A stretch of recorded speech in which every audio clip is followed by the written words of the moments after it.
Welcome everyone to the second part of our active environmentalism talks. And we're talking about rewilding in particular, but we're really talking about a much more broader role, important role, and rightly so, because for those who have followed Career, you will know that he stands as chairman of the Conserved Environmental Network and also as a board member on DEFRA. So the environment has been super close to your heart forever, Ben, I know. And so thank you, firstly, for joining us here this evening. It really is a great pleasure for me to have someone who's got this insight and in-depth history to talk us through some of what we're doing right, some of what we're doing wrong, and hopefully some of the sort of narrow footpaths we might be able to follow to lead us out of the conundrums that we find ourselves in from an environmental point of view today. So thank you. I wondered, just as we're sort of chatting, I mean, was there a moment for you when the kind of environment became a thing? Because I think you also look after your family's foundation, I think, don't you, in terms of looking after the investment in renewables and the environmental funders network.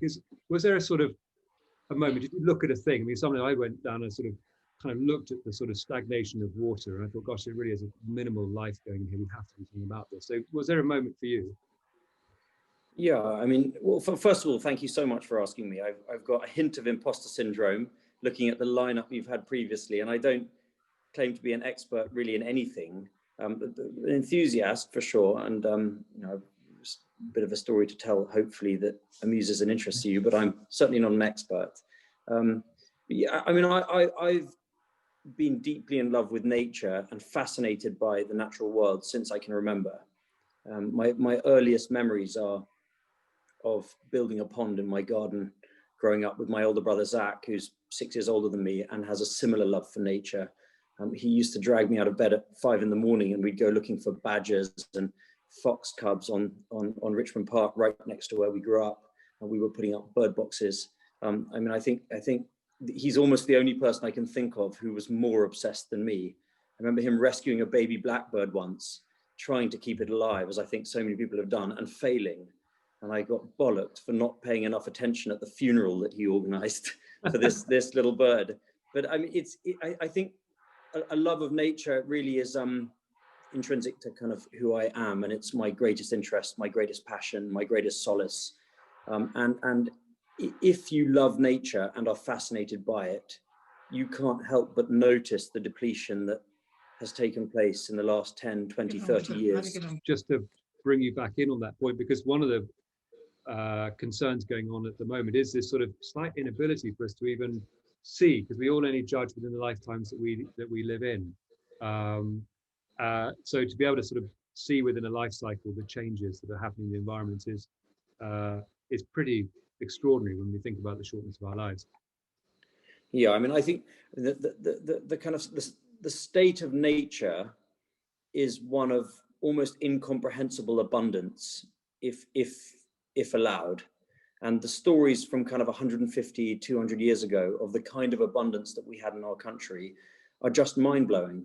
I read an account by a guy called Oliver Goldsmith, no relation, I don't think, who described the herring coming in for their annual spawning visit off Blackpool in about 1790. And it's quoted in George Monbiot's book, Feral, which had a big impact on me.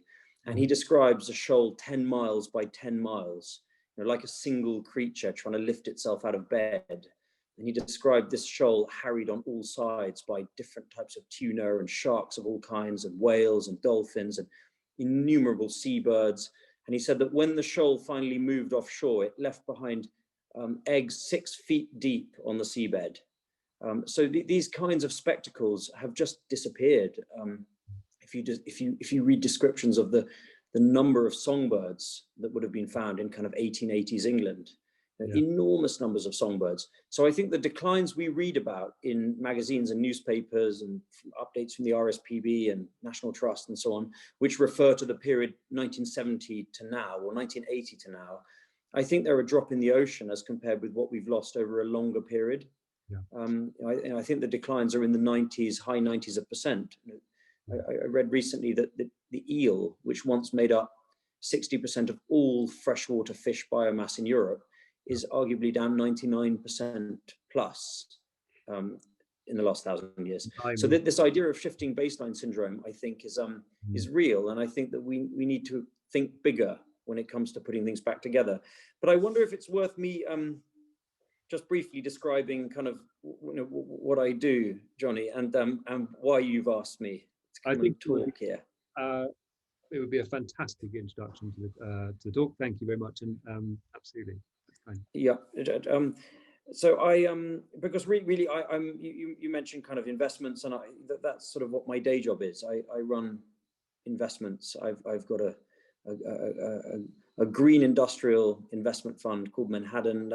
I'm chief executive, and we have a small team, and we try to run our investments in a way that is responsible and ethical and in line with our beliefs, and which broadly defined invests in kind of green areas. So that's sort of what I do day to day. And but I've always found my kind of true interest is in nature and in trying to hustle on behalf of some of the best kind of initiatives around the restoration of nature.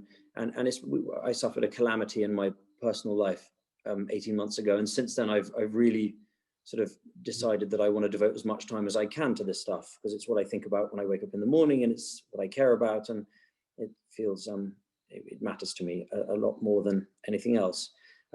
So I do a couple of things outside of my investing life. I chair the Conservative Environment Network, which we actually started in 2012, and it really does what it says on the tin. People assume nowadays that to care for the environment is sort of a left-wing issue, and I think that's quite new. The kind of conservatives generally have quite a rich history of tackling the environment crisis. In fact, we call teddy bears because Teddy Roosevelt introduced protection for bears and other wildlife in America, the first kind of Endangered Species Act. So that conservative president of the United States was the one who brought in those protections, and 50 odd years later, Richard Nixon introduced the Clean Air Act and declared that all American waterways should be fishable, swimmable, and drinkable. Brought in the Clean Water Act, the Environmental Protection Agency, and has probably a richer legacy of action to fix the environment than any other president. And then Reagan and Thatcher fixed the ozone crisis. I mean, quite literally rallied world leaders to form the Montreal Protocol, which banned chlorofluorocarbons from refrigeration and air conditioning, and the ozone layer, which was opening up in a very frightening and existentially dangerous way, is now healing itself and closing. It was Mrs. Thatcher who was the first world leader to talk about climate change. So there is quite a rich tradition of conservatives doing stuff to tackle these issues, and that's somehow been forgotten in the last 15 to 20 years, and we've kind of ceded the territory, broadly defined, to the left, and I think that's unhealthy, because this is the mother of all issues, and we need people from all parts of the political spectrum looking at ways to fix these crises. So the Conservative Environment Network sort of agitates within the Conservative Party here for ambitious policies around environmental restoration. And we've got a caucus which began with just 12 MPs, which now numbers 100. And we're probably the most important voting bloc within the Conservative Party today. We can get 50, 60 MPs to show up at number 10 Downing Street to complain about something or to ask for something. And I think we're now seeing, for the first time ever, meaningful stuff being done by the government. I mean, the environment is kind of top of the agenda every time Boris Johnson stands on a non-COVID platform. So the Conservative Environment Network is a thing that I've helped to build, and I chair, and we've got a team of 8, and we're about to expand that and internationalize it. We want to work with conservatives in Canada, the US, Brazil, Germany, Australia, and remind them that actually core values of conservatism our stewardship, for example, stewardship of the things we all share, responsibility towards future generations, resilience. These things are all environmental kind of core tenets. So that's one thing I do. And then I was lucky enough to be invited onto the board of DEFRA, and the imposter syndrome there is a lot bigger than even I'm feeling here right now. But I did find myself sitting around that board table 3 years ago, and I've had a really unbelievable opportunity to kind of hustle for nature within DEFRA, especially when Michael Gove was there, because he's quite a big thinking guy who is happy to take on vested interests and happy to kind of break things in order to rebuild them. The days of kind of tokenistic gestures by government, I think, are behind us. We all remember kind of George Osborne's £1 million for tree planting, and another million for church roofs, or even more recently, Mrs. May's 5 million for a kind of northern forest. Well, the Nature for Carbon Fund, which was announced just under a year ago, is 640 million pounds. The Environment Bill, which is going through Parliament at the moment, unlocks enormous funding for a whole stream of different kind of environmental actions. So it feels to me like real stuff is happening. 3 billion of overseas aid is going to be directed towards restoring nature in poorer countries. That compares with about 25 million 5 years ago. So it's really a dramatic expansion of funding and kind of regulation around this stuff. And I think, given the title, I think the title of this discussion was around kind of our own countryside and farming and so on. I'll steer you a little, if I may. And it's good to see the phraseology of politics, I suppose, defining to some degree the capacity for the environment to be both beyond a political issue and also beyond a political issue.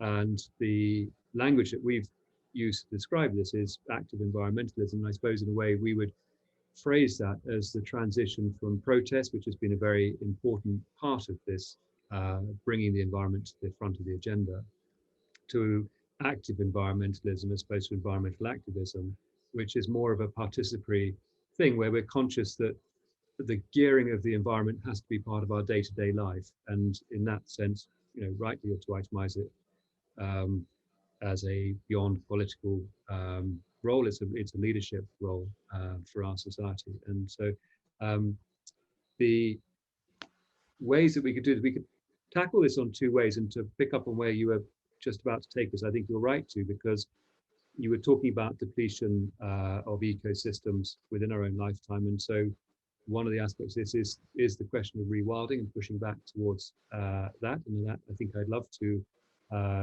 go through with you as a journey. And perhaps we could end up in a discussion about how industry and commerce and the environment can perhaps tie up together as a sort of technical solution as well. And obviously at that point, please, we'd love you to, as a community, to join us in your own thoughts as well. But I think rewilding has caught the imagination. I think you described it, or I've seen it described as wilder farming, which is perhaps an interesting other way of looking at it. But what does rewilding mean from your experience and understanding?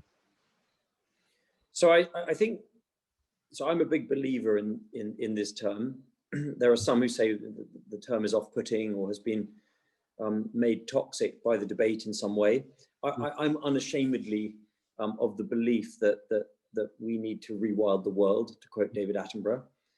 That's not, in my view, at the expense of food production. And I think the backdrop is the environmental land management scheme. I mean, I think the most important environmental win that we've ever seen in this country is the end of the Common Agricultural Policy and its replacement with an environmental land management scheme. And actually, it's the reason why I voted Leave. I wasn't completely sold on Remain versus Leave, and obviously that's not a discussion we particularly want to have here on this call. But I ended up voting Leave almost solely for that reason, because the Common Agricultural Policy used to dish out, and actually right now still does dish out, £3 billion a year to farm businesses in the UK, with really no strings attached. Cross compliance is pretty moderate. And the problem with that is it creates an incentive to turn every square inch into farmland, no matter how suitable it is for farming. So with that little wet patch in the corner of your farm, which is great for butterflies and wading birds, well, if you don't plow it up and farm it, you don't get your subsidy, and a satellite is watching. Or that hillside, which is a bit too steep, if you let the scrub start to regenerate, or you decide to leave that patch of brambles because of the benefits for birds and so on, well, the satellite will spot it and you'll lose your basic payments for those ineligible features. So what the Common Agricultural Policy did was incentivize intensive farming everywhere, no matter what the suitability of that land. Now that that's finishing and being replaced with the new system that goes under the term public money for public good, the money remains the same, about 3 billion, but every pound of that will be linked to some kind of public benefit, and there'll be a list of things that you can do. And I think that will translate into kind of fundamentally two categories. I think on the really productive land, the land which feeds us, so 20–25% of Britain, which produces 80–85% of the food that we produce, I think that will translate to a steady shift towards regenerative approaches. So regenerative farming, which is as productive as it possibly can be, but which also seeks to regenerate the soil through things like no-till, where ploughing doesn't take place and seeds are drilled directly into the soil, thereby reducing soil erosion. I think farmers will be rewarded to try things like integrated pest management, which help to reduce the amount of chemical inputs they're using. Combinations of satellites and drones and soil sensors will accelerate the kind of move away from heavy inputting of chemicals. A kind of combination of modern technology with the best of kind of ancient wisdom, I think, can give us a really, really productive, really sustainable farming sector that I think we can be proud of, and I think that the rest of the world will look to emulate. So I think in places where intensive farming really does work and makes tremendous sense, and places in which most of our food is already being produced, I think the emphasis of the new scheme will be to reward farmers for going in that direction, regenerative farming. I think in addition, they'll be rewarded for creating corridors of nature, for example, along rivers and streams. I think, you know, even in those places, there are corners and edges and places where farming isn't particularly easy. I think they'll be rewarded for leaving those buffers and those places a bit wilder. And I think in the rest of the country, I think we'll get rewilding. And I think that is, you know, a big chunk of Britain. We're talking kind of, you know, 3/4 of our farmland in which intensive farming, in my view, doesn't make much sense. And I think that if we can reward farmers for de-intensifying, then I think that we'll have dramatic outcomes for nature. And that doesn't mean ceasing food production. It means shifting away from intensive food production, from flogging land to produce as much as you can from it, which is not particularly suitable for that kind of approach. And I've got some examples of that, which I'd like to tell you about. Okay, and please do, because I think it's important. I would judge our audience with the capacity to understand the concerns for where we currently stand, and I think we're keen to, if you like, consider and embrace the potential. I think you're right to itemize if there was going to be a victory to come out of separation from Europe, then the potential to run our own environmental legacy is clearly a very exciting one. So we'd absolutely love to hear where we're going with that. So I think there are fundamentally 4 ways in which, in particular, England can engage in rewilding. And I think that wilder farming is the same thing, because I think farmers are integral to that process, as well as being the backbone of rural society in Britain. I mean, the Lake District without hill farmers is unimaginable from a kind of economic, societal, and cultural perspective. And that aside, I think farmers are also integral to the natural regeneration or the rewilding of the landscape. And the reason for that is that the cattle have always been a keystone species in the British and the wider European landscape. So without cattle, or their wild ancestors, the wild ox and the wild bison, which numbered in the millions in Britain, without those, you end up with a dense closed canopy forest. And the lesson of NEP, the famous rewilding project in Sussex, is that those dense closed forests are not as valuable for nature by any stretch as the kind of open mosaic forest that you get in the presence of cattle. So cattle are engineers, they're clumsy, they're a bit lazy, they're not as agile as sheep. They browse and they graze and they trample and they shit, and they create a kind of mosaic woodland in which you have kind of great open patches that are rich in wildflowers, you get scrub, you get dotted big trees. And it's that kind of open wood pasture, which is about as rich a habitat for anything you can conceive of, from songbirds to edible mushrooms to wildflowers to berries. For all sorts of things, it's about as valuable as you can get in Britain. So to my mind, having native cattle meandering through the landscape is an essential part of the mix. And therefore, what we need to do to restore our ancient wood pastures, which once blanketed most of the west of Britain, and certainly our uplands, places like Dartmoor, Exmoor, the Lake District, the Pennines, these Yorkshire Dales, these places which have been reduced, in my mind, to great denuded wet deserts. You know, I mean, it's actually quite, for me, it's quite distressing. You go to the center of Dartmoor and look out and see nothing for miles in all directions, or you go up to parts of the Lake District and see nothing. I find that quite distressing. I think they're some of the most degraded landscapes in all of Europe because they've been so overgrazed by attempts to make intensive sheep ranching work. And so if we can reward those farmers to move back to the kind of farming that their ancestors did for hundreds of years, which is the extensive grazing of native cattle, we will see the gentle blooming of that wood pasture. It will recover. And it's already happening. If you look up on Instagram, the Horned Beef Company, that's just one of lots of examples of Lake District farmers and other upland farmers who are shifting to native cattle and marketing this high value, wild, delicious beef through box schemes and so on.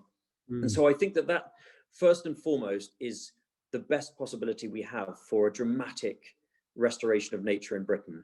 Reward farmers in the least productive places, those who are trying to make a living flogging the land with enormous numbers of sheep. There are, I think, more than 30 million sheep in Britain now, which compares with about 500,000 towards the end of Queen Victoria's reign. So a massive, massive increase in the number of sheep in Britain, all driven by subsidy.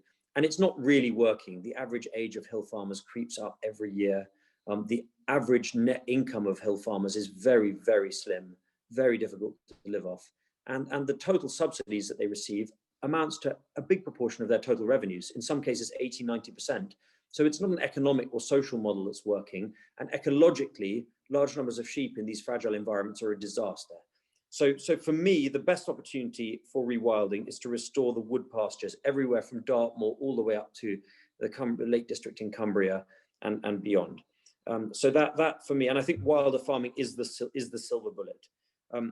I think the second big opportunity for rewilding is in our wetland environments. So the one I live nearest to is the Somerset Levels. And the Somerset Levels were, you read some of the descriptions, I mean, it was the Camargue or the Okavango of Western Britain. I mean, an extraordinary landscape, 140,000 acres of seasonal wetland, little islands, all the towns and villages are built on little hills. Glastonbury used to be an island for half the year. And you would have had extraordinary wildlife there. Beavers, enormous numbers of salmon and eels. You'd have had wild boar, all sorts of creatures. And it was, the Victorians began the process of really seriously draining it. The bits and pieces were done before then. And then there were some big drainage projects during the war and after the war. And the consequence is that about 90% of the Somerset Levels was drained. And the result of that has been the drying out of the peat, such that each year the Somerset Levels belches out more greenhouse gases than the whole of the rest of Somerset added up. So if you were theoretically to re-wet the levels, you would instantly halve the total greenhouse gas emissions of Somerset. So you've got a massive climate impact there, but you also have pretty unproductive, low-grade livestock farming, intensive livestock farming, which in economic terms is something of a madness. I mean, taxpayers spend in the region of £10 million a year keeping the water out. They spend another £10 million or thereabouts subsidizing farming in the Levels. And total farm income for the Levels is a fraction of those two numbers added up. I mean, a small fraction of those two numbers added up. So economically speaking, it's an absurdity. So if we can reward farmers in the Somerset levels to allow water back on their land seasonally, and to move back to the kind of seasonal grazing that gave Somerset its name, in which the summertime was when you went in and grazed it, and in the winter you didn't. And if they were also part of a new economy built around visitor income and carbon sequestration and flood mitigation, and just the basic saving of the taxpayers' money, I think you could, yeah, and it's an inevitability in any case, because the sea levels are rising, we're getting more and more flood events, heavier rainfall, it's becoming increasingly difficult to keep the water out anyway. I think it's a logical way forward for these landscapes, and there's 4 or 5 landscapes like it in Britain where I think we need to be doing re-wetting and rewilding. The Wetland and Wildfowl Trust, or Wildfowl and Wetlands Trust, I can't remember which it is, have proposed the recreation of 100,000 hectares of wetland in Britain. You know, I think that report is worth you all looking at, and I think it's an inevitability that will come about. Yeah, so the wetland wildlife. I think so. This is so the picture you're painting for us, I think, quite right, and I'm interested to see this sort of I suppose the economic structure coming into this, because I think once, if you like, I mean, I would suggest that once you, if you like, solve the principle, then it's a matter of how you enact the practice, and yeah. So the there's a report coming out. The Somerset Wildlife Trust and others are putting together a detailed economic analysis of the levels, which I think will highlight the absurdity of the current arrangement. So I think there are 2 other opportunities which I'll just touch on. I think rainforests. You know, people don't think about Britain and rainforests, but actually we are a rainforest nation. Temperate rainforest is an incredibly rare habitat, exceptionally rich and very, very rare. And there was a band of rainforest that used to stretch down the western coast of Britain and Ireland, France, Spain and Portugal, which has more or less completely disappeared. There are tiny pockets of it. And I think we need a national effort to reward landowners for restoring that rainforest belt down the western fringe of Britain.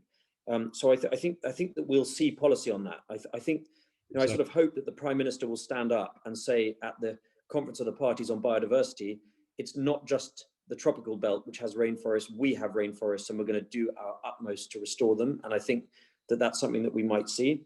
And then finally, I think wild belts, it's all very well having these citadel landscapes, but if you don't connect them up, then they are diminished.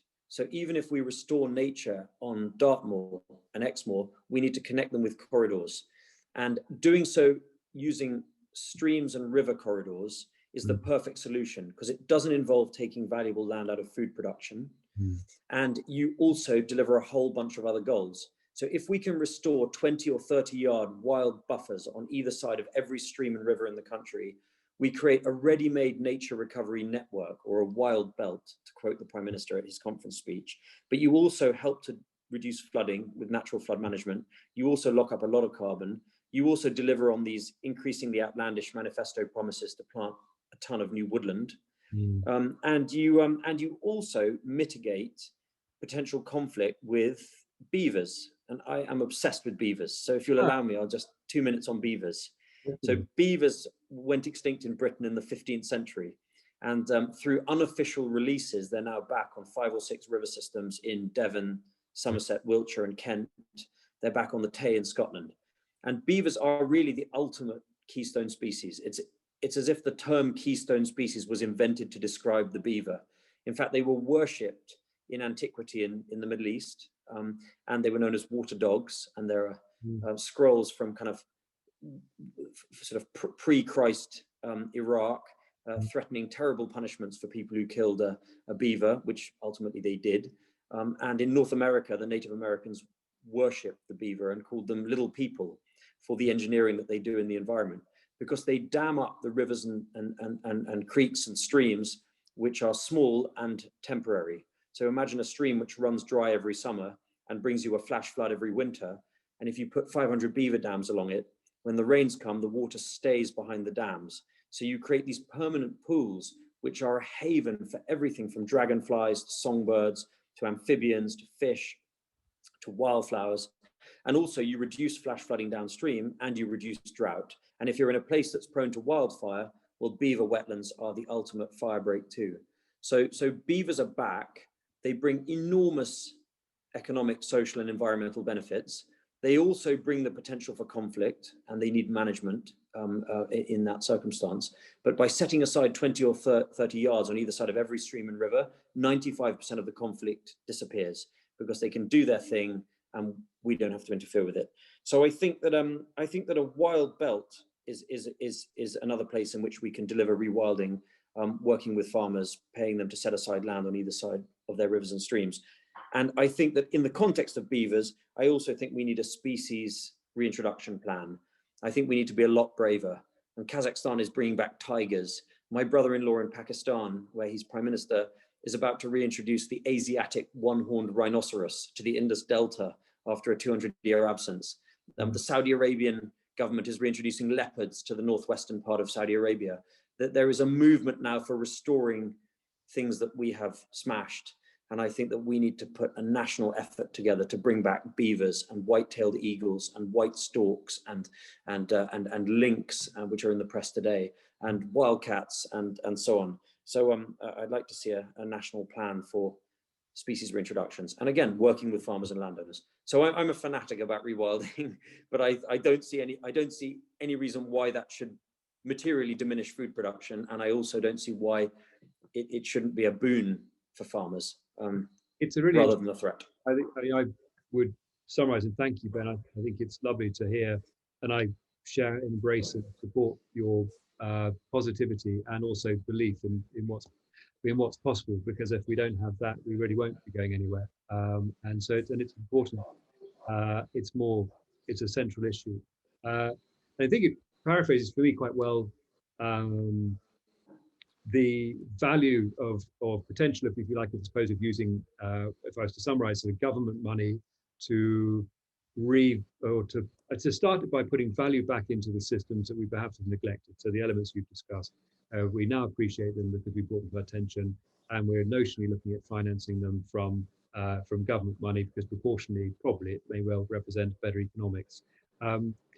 I guess there's a sort of untold question there, which for me, there was, and it's not necessarily for you to directly answer, but I would just position it that the sort of cost of manufacturing in terms of agriculture may well go up accordingly. So we may, as a society, and this may not, well, this will have ramifications. It may need to have other solutions. That the cost of production of our sort of food and energy supply would go up. So I guess we've got to figure out how that element's going to be kind of squared away to really make this a perfect argument. So I think I don't see an impact on energy. I think that ultimately energy is becoming ubiquitously cheap, because solar is just getting cheaper and cheaper. Same with wind, and I don't think that those things overlap with the discussion we're having. So I think with energy, the direction of travel is the same as it is for broadband or for computing power. I think that I'm a huge optimist that we're moving into a world in which energy is ubiquitous and extremely cheap.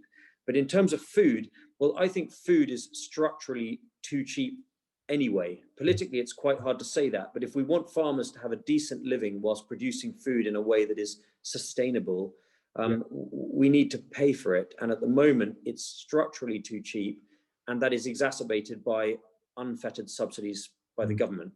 And I think that that's a conversation as a nation that we need to have. I'd much rather see the government provide support for low-income families in buying food. But I think that a lot of this stuff is going to happen through the market, the stuff that I'm talking about. I think government policy is enormously helpful. So landowners being offered X amount of money per acre for creating a wild belt, or for restoring wildflower meadows, or whatever it is, that's hugely helpful. But a lot of it is going to happen anyway. And I just want to describe one such market that exists. So the Wessex Water Company figured that they were going to have to spend an enormous sum of money on a new plant in Poole to reduce phosphates and nitrates and soil in the form of sediment from drinking water. And some bright spark within Wessex Water said, well, instead of spending these hundreds of millions here, why don't we simply pay farmers further up the catchment not to use nitrates and phosphates, and to stop the soil washing into the streams and rivers? Emerging from that was a deal which now goes by the term N-Trade. In fact, you can look it up, ntrade.co.uk, EN trade, one word, whereby farmers are being paid by Wessex Water around 25 million a year. I think there are 300 participating farmers, not to soak their land in phosphates and nitrates, and to allow the regeneration of scrub and woodland on the steeper slopes closest to the rivers and streams. The Environment Agency is also a participant in that scheme because they recognise that these payments would also help reduce the cost of protecting Poole itself from flooding. Now, that was such a success that N-Trade is now a company, and they're working on 12 similar deals up and down the country. And these deals are a lot more generous than the environmental land management scheme that the government is proposing. So landowners that are in one of these catchments and that participate in one of these deals are going to receive quite generous amounts of money for delivering these environmental services. And it's completely outside of the scope of government. These are private transactions. And if you add to that carbon, well, carbon is going to be a huge market. Microsoft is just one of the world's biggest companies which have announced that they're not just going to offset the carbon that they inevitably will emit each year, but they're going to offset every ton of carbon they've ever emitted. So in Microsoft's case, that's 650 million tons of carbon as at today.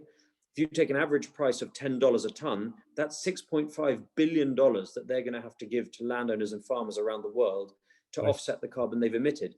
So voluntary carbon is going to become a massive market. Mark Carney, who used to be governor of the Bank of England until last year, reckons it'll be $100 billion a year market worldwide by 2025. So add carbon to these private markets, and suddenly landowners are going to receive quite generous payments for doing the right thing with their land, irrespective of what government policy says. So I think it's interesting. That's very exciting. Yeah, I do too. I share your enthusiasm with both those incentives, right, and the direction that one should add that these companies, which are also individuals, are taking, you know, frankly, slightly leading the argument over government policy, such as this. And I do share with you that optimism that value carbon trading would be a really interesting transition for farming to be reconsidered by. I think that's a viable proposition, it's a viable proposition not just for those who are doing dramatic kind of landscape change, rewilding, and so on. It's a hugely dramatic proposition for those who are growing barley or carrots, because if they do so using regenerative techniques, the soil itself, whilst producing the barley and the carrots, also stores huge amounts of carbon. And Woody Harrelson made a film on this called Kiss the Ground, which is really worth watching, because we can feed the world whilst rebuilding our soil through regenerative approaches. And if we don't do that, losing soil at 2 or 3% a year, the next generation is going to have a real problem figuring out how to feed itself. Correct, absolutely right. And I think this is, you know, again, you know, to track back onto the sort of topic of conversation, or the mode of our sort of translating this information, shared information, is to share and really understand. It's fascinating science and knowledge. I mean, we're in a wonderful position to know far more about our environment than we ever have done before. And it's lovely to hear someone who's, you know, passionate about it and you know, really making it their life career, as you have said at the beginning of the. I'm making myself very annoying for officials in DEFRA. Well, I was who are actually on the whole really good. They're really brilliant people. I mean, I don't think people go to work in DEFRA or any of its agencies if they don't kind of care about nature and the environment. And I find that there's some pretty brilliant people there. But you're going to come up. I mean, you are a radical, really, in the narrative that you're pursuing, and that's right that you should be. So I wonder if you're going to clash occasionally with things like the NFU. I've just had a question coming through whether what Minette Blatters would think about rewilding with beavers. Well, I think we can leave that. I can answer that. I mean, I think that there are some progressive voices, including Minette, in the National Farmers Union, who recognise that some of these income streams could be really, really significant for farmers, and it's a progressive transition in the sense that those farmers who don't produce food in a way that is profitable or particularly productive today, in most cases, have the most to gain from these kinds of payments. So if you're a Somerset Levels livestock farmer, most likely you're running an extremely unprofitable business, which is propped up by taxpayer handouts. But if you start looking at the carbon sequestration potential and the potential for income from avoiding flooding and reducing nitrates and phosphates runoff, and the income you might get from a B&B hotel or kind of winter kayaking, you suddenly realize that these new income streams could be transformational for farmers across a majority of the land surface of our country. Yeah. So I think there are some progressive voices within the National Farmers Union that recognize that this could be a massive win for farmers. I think that there are some who just inherently reject change, knee jerk, in the same way that some anglers refuse to accept that beavers don't eat fish. Well, the Chronicles of Narnia, Mr. and Mrs. Beaver eat fish, but in real life, beavers are vegetarian. But there are anglers who will still stand up and say they're going to eat my salmon. And I think that it's the same in any movement. I think you have a rump of those who simply won't change, and there's nothing we can do about that. But there is a big enlightened segment, I think. Yes, I mean, I always believed in the power of proposition to change. So it's just a question of approaching from a different point of view. I mean, a wall is a wall until you walk around the other side of it. And so it is interesting. And there is, I think, we would be in a strange situation. I think, thankfully, we've just seen the last of the climate deniers leave office at 12 o'clock today. But that is a passing of time of, I think, for me at least, a high watermark of people being prepared to take a position of there isn't an effect, that we aren't having an effect, that we aren't in some way all collaboratively, and that's the key word, responsible for change and making changes. It's a question of identifying which tools are at our disposal. And so I wondered if we could just take this conversation into that particular territory and think about, for example, us individually here, what we could do. You have a position, you have an interest in land and farming back in the UK, and I know you've taken steps there as well to introduce what you believe in. We'd love to hear about that, and also I think probably what individual elements could be taken on. What, for example, would you say to me, what could I do individually? So I think the power of the individual really is, I think there are three things that really people can do. I think the first is to join an environmental organization, give them £5 a month or £5,000 a month or whatever it is you can afford. Only somewhere between 2 and 3% of total philanthropy in the world is directed towards environmental issues. It's a tiny sum proportionally. These organizations are really all that stands between us and Armageddon. I mean, you look at what's happening outside of the UK, look at the rampant destruction of rainforests in Indonesia and the looming disappearance of really iconic species. I mean, the cheetah, for example, has dropped from 100,000 down to 10,000 in the last 15 years. The cheetah is going to disappear. The lion is on the verge of disappearing. These things are, we see them on Attenborough programs and we think they're still there in numbers, but they're not. So we need to be supporting WWF, who are, will have a kind of regional office in Rwanda, and they're the only thing that stands between the destruction of the last rainforests of Rwanda. So we need to join environmental groups in droves and beef them up and support them. And there are loads to choose from the very local to the global. I think the second thing is how we spend our money. There are quite clearly things that we ought not to be buying. That kind of plastic tat that our children's godparents quite often deliver on Christmas Day, which is broken by the evening or which has no mechanism for removing and changing the battery. This kind of, every day we make purchasing decisions. I think we should be buying stuff which is, to the best of our ability. We should be buying stuff which is not going to create huge problems.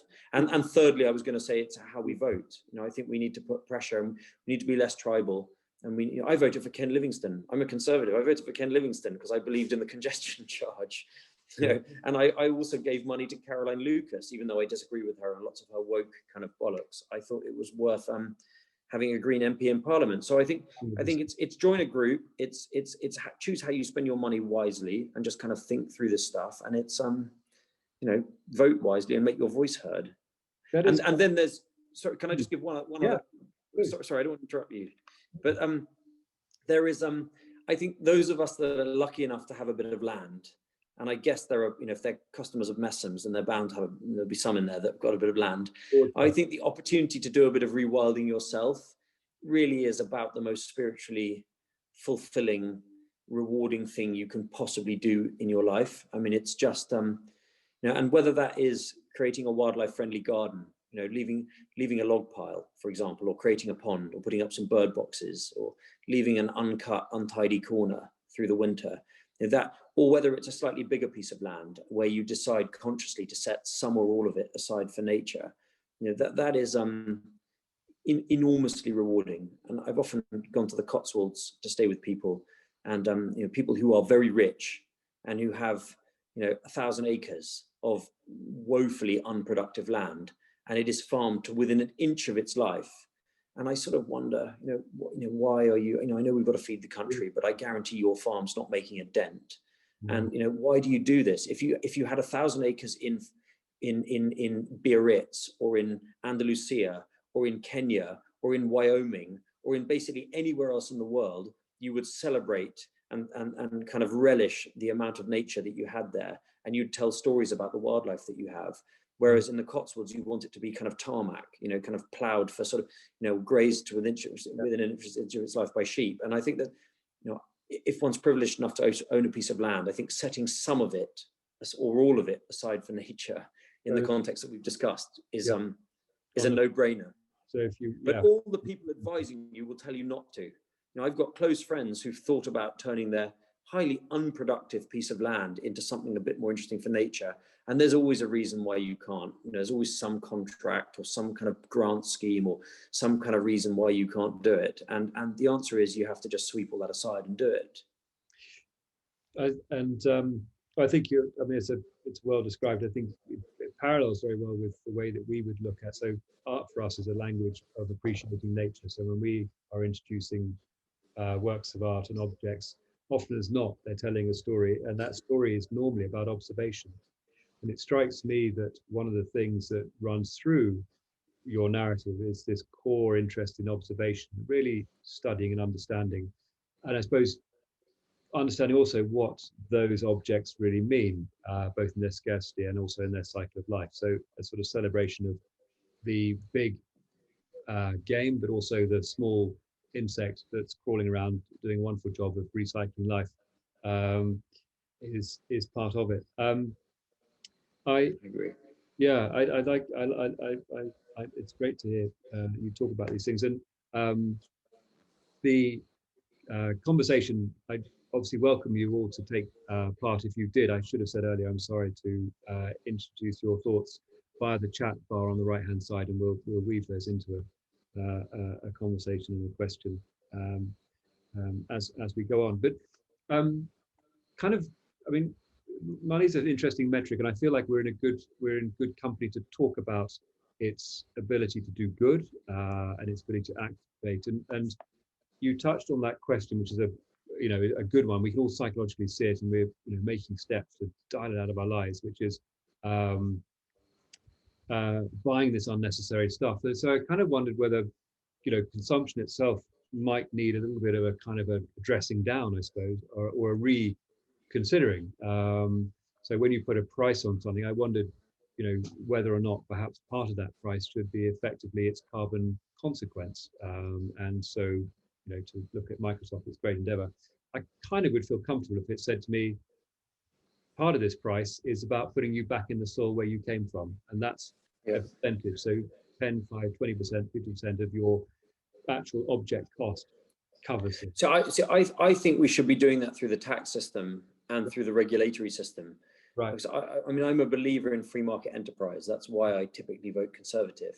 But I don't think America really is a bona fide free market.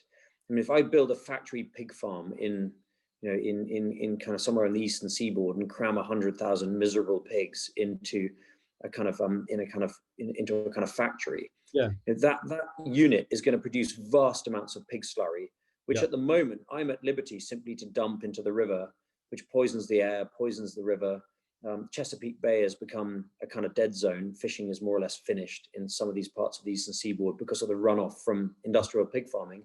And I'm getting a free ride. So I think we need a regulatory system which internalizes those externalities and makes the polluter pay.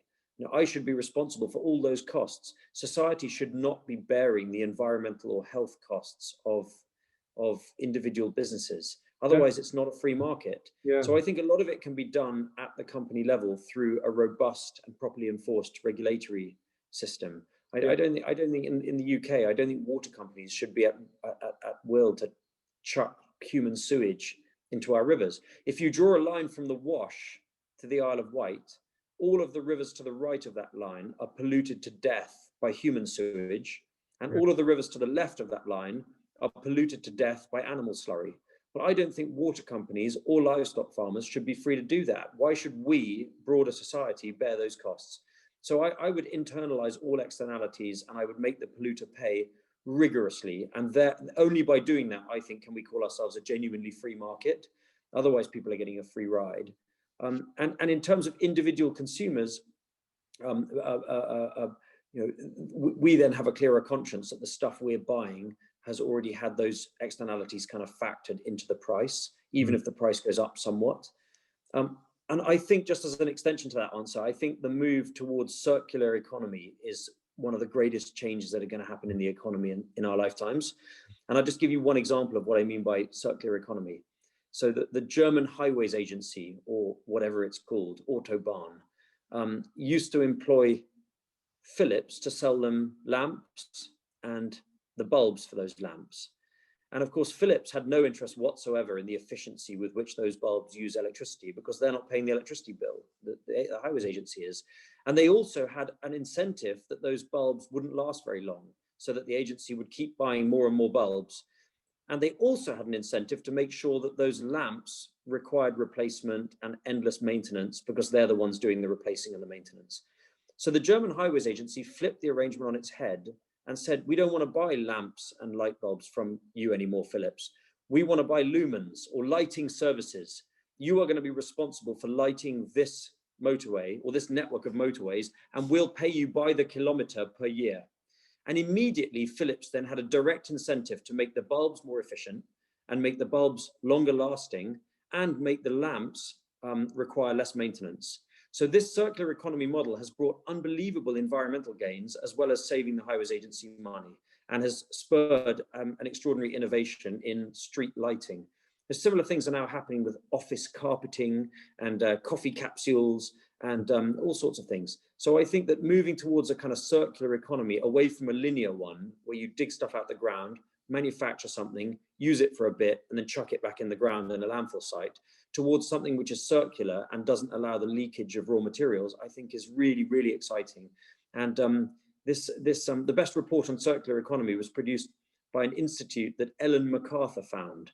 And she is the girl who circumnavigated the globe on her own on a sail ship, and expecting to be harried by whales, dolphins, and seabirds, she instead found herself sailing through an ocean of plastic, and was so traumatized by that she's devoting her life to eliminating plastic from our lives. So I think circular economy is another way in which we can minimize our own impact by trying to participate in those economic models where we can, try to rent stuff and yes. Yeah. I've again have to wholly agree with you. I think it's one of the most exciting things about our kind of time, if you like, on this planet, is to rethink these paradigms. And what's wonderful is, you know, as human beings, as individuals, once we kind of see things in a different light, it's amazing how quickly we readapt and adopt different strategies to come out. And so I can see very much that, and it's precisely where I was hoping you'd take us, Ben. Not at all surprised, knowing how much you've achieved already, but lovely to share it with you. And thank you for stimulating us and making us believe and think about what's possible as well, and the parts that we can involve with. I'm very appreciative. There's one or two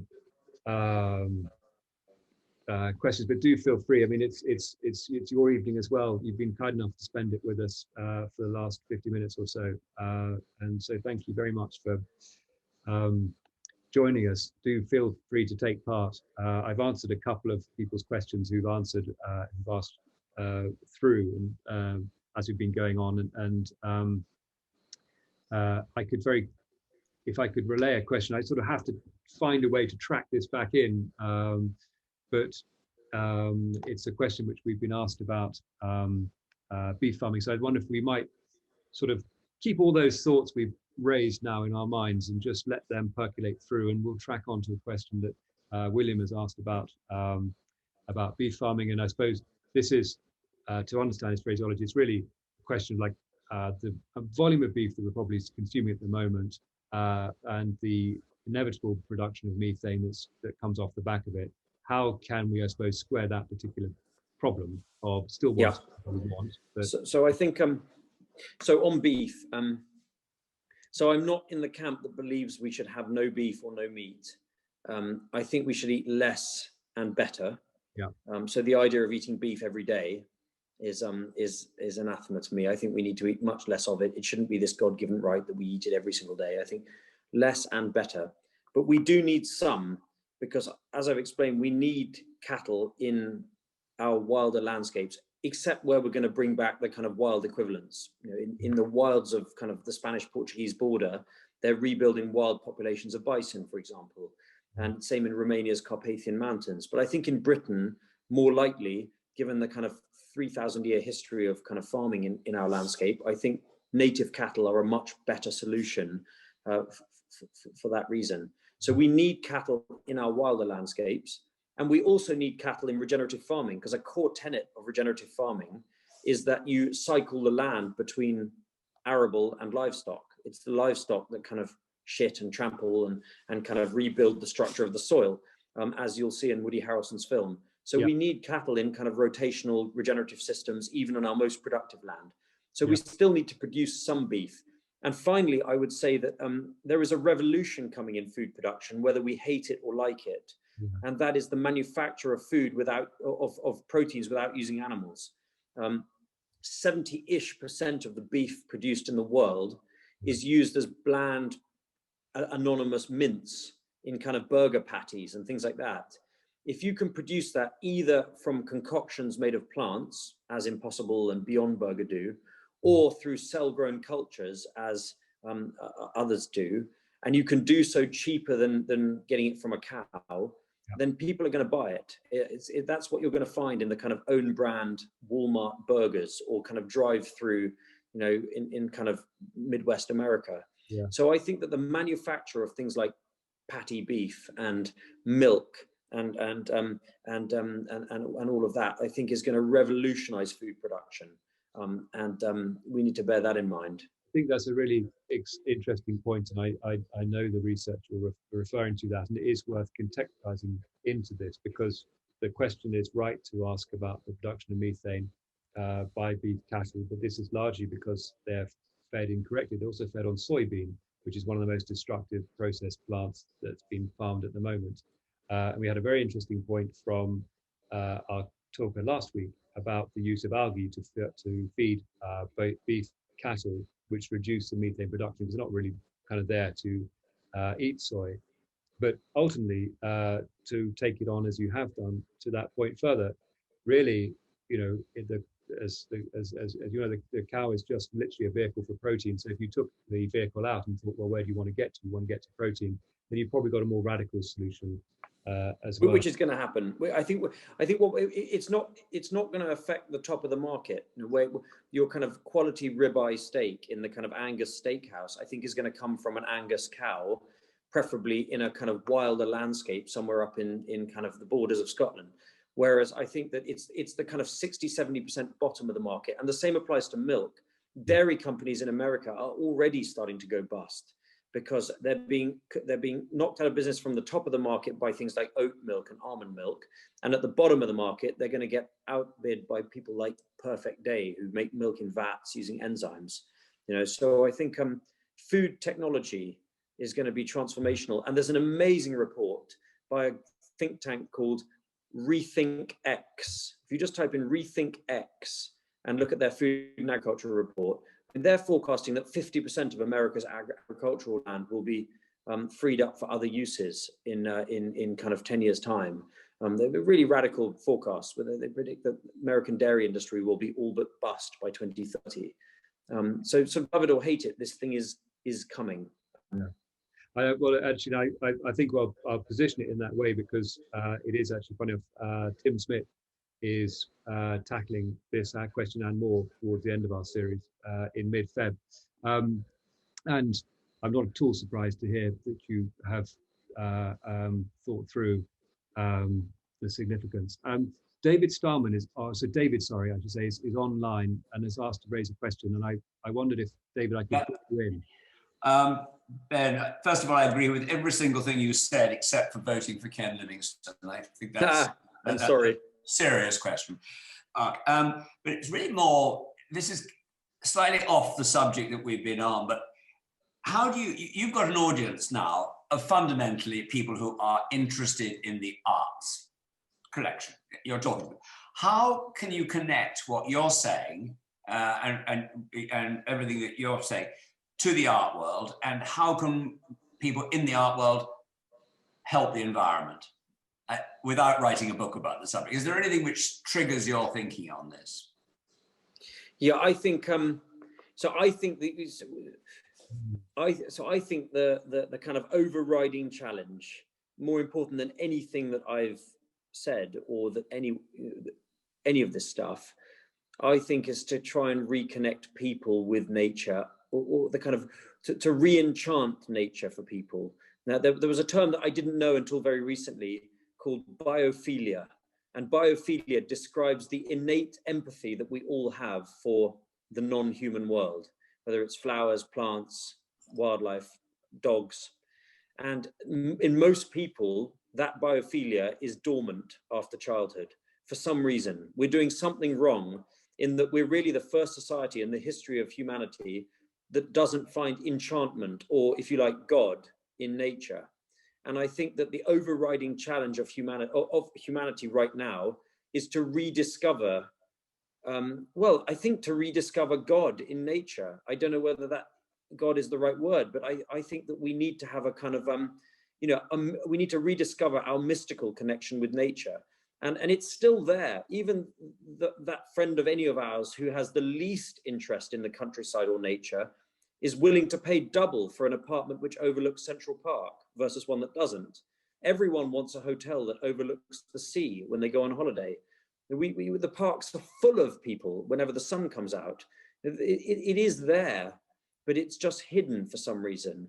And so I think the arts can play an exceptionally important role in re-enchanting nature, because I think that's the only way we're going to save it.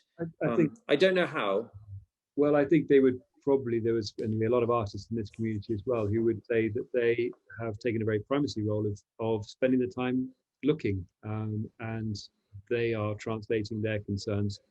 There's a lot of environmental artists, we're showing one at the moment, who've made it their career to point out the diminishing prospects of nature. And I think what's lovely is the homogeneity. And David, I wonder whether you might take a view that creativity, which is, if you like, the aspect of being able to engineer our way into new ideas, is fundamentally the DNA link between science and art. Both things sit together, and without it, neither one really sparks out. So you might be looking at the same thing. I agree. We're only going to get so far with kind of a cold economic analysis of the costs and benefits of restoring mangroves or rebuilding the soil. That's essential, but it's only going to get us so far. We need to go further. We need to feel a sense of disgust on a spiritual level when we see a plastic bag in the river. That's where we need to get to. And I think the arts are going to play a really important role in that. Yeah. Thank you, well said. I'm just looking for, I know they put their hand down, so there we are. So and lovely to hear, actually, for one or two other people, Wendy, who said that we're already working with an environmental and arts program in Andover, and that sounds brilliant. We'd love to hear more of that, and send a link onto the chat if you'd like to. I think we could carry on. It's not a topic that you want to leave, I think it's fair to say, and it doesn't sound like it's a topic that you'll be leaving anytime soon either. So I wondered if, just to finish off, you might have a view as to where you would like to be in a year's time. What would Ben be saying to Ben of 2021 when he's in 22? What's the... I don't know. I just look for opportunities to make a difference. I know in my mind what nature recovery in Britain looks like broadly, and I just try to use every lever I can get my hands on to make it happen. So that might mean spending an afternoon helping to raise £150,000 for a group of organisations in Scotland, which it has been announced today are going to work towards lynx reintroduction in the Highlands. Or it might be participating in a roundtable at DEFRA on how the environmental land management scheme can be most effectively used to restore wood pasture in our uplands. I just try to grab every opportunity at my disposal to try and make a difference in that way. And I don't claim to be an expert or wildly influential. I'm just sort of, you know, I'm no quantum physicist, but Einstein, I know, wrote that if you look at atoms and a vibrating atom causes the others around it to vibrate, and I just try to be that vibrating atom, one of many. And so I don't know that there is any kind of longer term goal, but I certainly have a number of objectives that I hope to achieve in 2021. But I don't know if there's an overarching ambition, and I don't have any particular personal goal. I don't look forward to being you know, Sir Ben Goldsmith KBO or whatever. That doesn't interest me at all. I love my mother. My mother, who comes from quite a grand kind of old English family, and when my brother Zach was made Lord Goldsmith of Richmond Park, and everyone was delighted, and my mother was delighted, but she said to me quietly, "It does sound rather common." Well, only your mother could say that to her son, and you've done a brilliant job of activating all of us. So thank you very much, Ben, for joining us, and thank you all very much for being part of this lovely evening as well. And have a safe and pleasant evening. Thank you for having me.